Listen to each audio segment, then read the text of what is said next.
with great sadness. I think it's only right that today it's raining. Even here, he has seen that the pollution will come down. He has made sure that the skies are weeping because India has lost a great son. And we have all lost not only a respected Prime Minister of our time, but a wonderful man with such great qualities of humility, of tolerance, of inclusiveness, of peace, of all the qualities that all religions preach to every citizen. Singh ji मेरे प्रधानमंत्री में उनकी cabinet की minister थी, मगर उससे भी ज़्यादा मैं मनमोहन सिंह जी एक आदर्श महान पुरुष के नाते उनको खो दिए। ये मुझे बहुत अफसोस लगती है, क्योंकि कई बार हम अपने आप में जब गुरूर होती थी या कुछ होती थी, हम सोचते थे कि मनमोहन सिंह जी इतने हम्बल है, इतने ये हैं। और इससे सबक क्या सीखना है कि इट डजेंट मैटर बाहर रोल्स रॉयस गाड़ी हो, वो सर पे सोने का मुकुट हो, तुम दिन में कुछ भी करो, वास्तव में वो जो डिग्निटी और वो जो ह्यूमिलिटी उनकी थी, सबसे कीमती क्वालिटीज़ उनके वो थे। लेकिन मैम ये जानना चाहेंगे, चूँकि आप उनके कैबिनेट के हिस्सा भी थे, खासतौर पर चूँकि अब मनमोहन सिंह नहीं रहे, आप शेयर करना चाहते हैं जो उनसे जुड़ा हुआ आपका मेमोरी हो जो आज भी आपके जहन में? मैं कई बार उनको देखने जाती थी घर पे, उनके रिटायरमेंट के बाद भी, और बीच में भी कई बार जा चुकी हूँ। मिसेस मनमोहन सिंह जी ने बहुत प्रेम दिया है हमें, और उनके पोती के शादी पे भी गए थे। तो जिस तरह वो रिसीव करते हैं, अब हम ही हिल जाते थे और हट जाते थे कि सर प्लीज़ आप बैठे रहिए।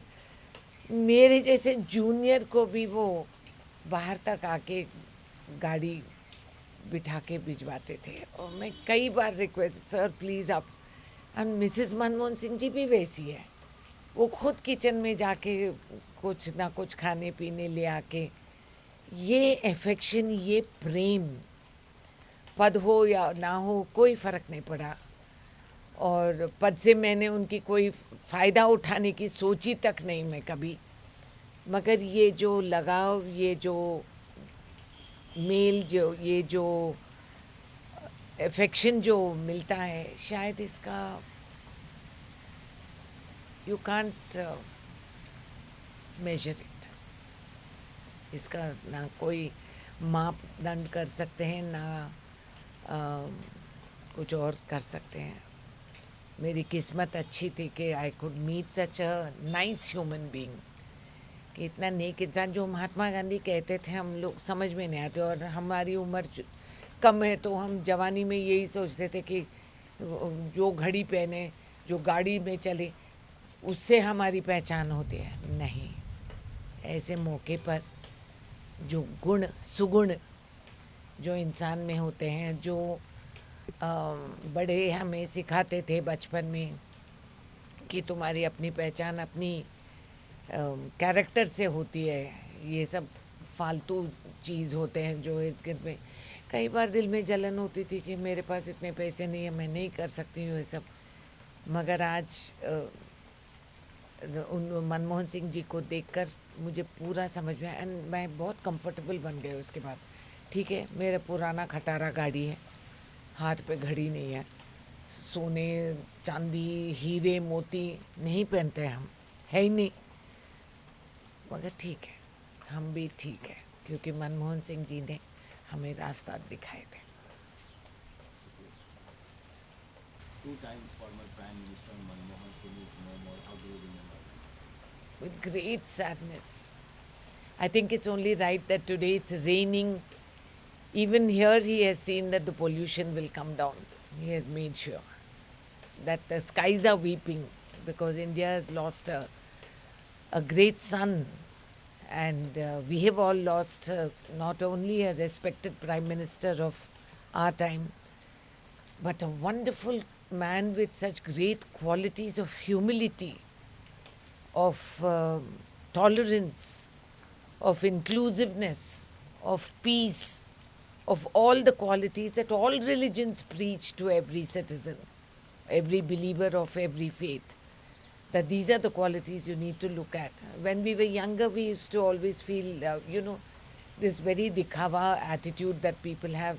It depends on which car you drive and what watch you wear. Manmohan Singh ji dispelled that whole myth and fantasy because you didn't need to wear anything. You just had to wear your humility, which is the most precious thing that he had, and his dignity, which was, I think, unmatched. The kind of quiet dignity that he exhibited and kept his peace. And even in the most challenging moments.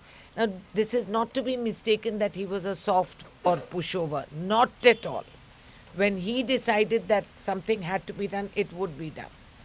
He just sat in that quiet way and dug his heels in, and he would get his way because he believed it was right. It was his belief system. And he didn't pull that card too many times because he knew how to use this in a limited way. And that only enhanced his image. And I'm lucky that I could keep that affection and that love which I felt for him and Mrs. Manmohan Singh, who's a wonderfully affectionate lady. And I kept in touch over the years, and I've always benefited from his quiet smile and Mrs. Manmohan Singh's unmatched hospitality and the humility both of them have. I think these are lessons we have to learn.